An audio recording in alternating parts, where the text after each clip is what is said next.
رسول الله صلی الله علیه وسلم نه یو ځل یو سړی راغی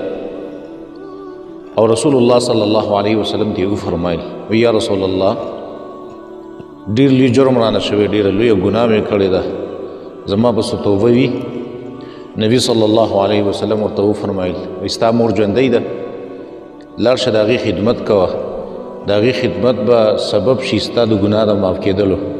یعنې د ستا ګناه به الله رب العالمین د مور د خدمت د وجې نه معاف کړي نو هغه سړي ویل یا رسول الله مور خو مې مړه ده مور مې نشته نو رسول الله صلی الله علیه وسلم ورته وفرمایل وی ترور دې ژوندی ده هغه ویل یا رسول الله ترور مې ژوندی ده نو نبی صلی الله علیه وسلم ورته وفرمایل وی لاړ شه د ترور سره احسان او ښېګړه کوه دا د ترور سره احسان او ښېګړه به الله رب العالمین کفاره وګرځوي ستا د ګناه دپاره یعنې تا چې دا کوم لوی جرم کړی دی د ترور سره که ته احسان وکړې او د هغې سره ښېګړه کې دا به سبب وګرځي ستا د ګناه د معاف کېدلو لپاره حدیث نه دا معلومه شوله چې د مور خدمت کول د الله رب العالمین د بچي د ګناهونو لپاره کفاره ګرځوي او د بچي ګناهونه الله رب العالمین د مور د خدمت د وجې نه معاف کوي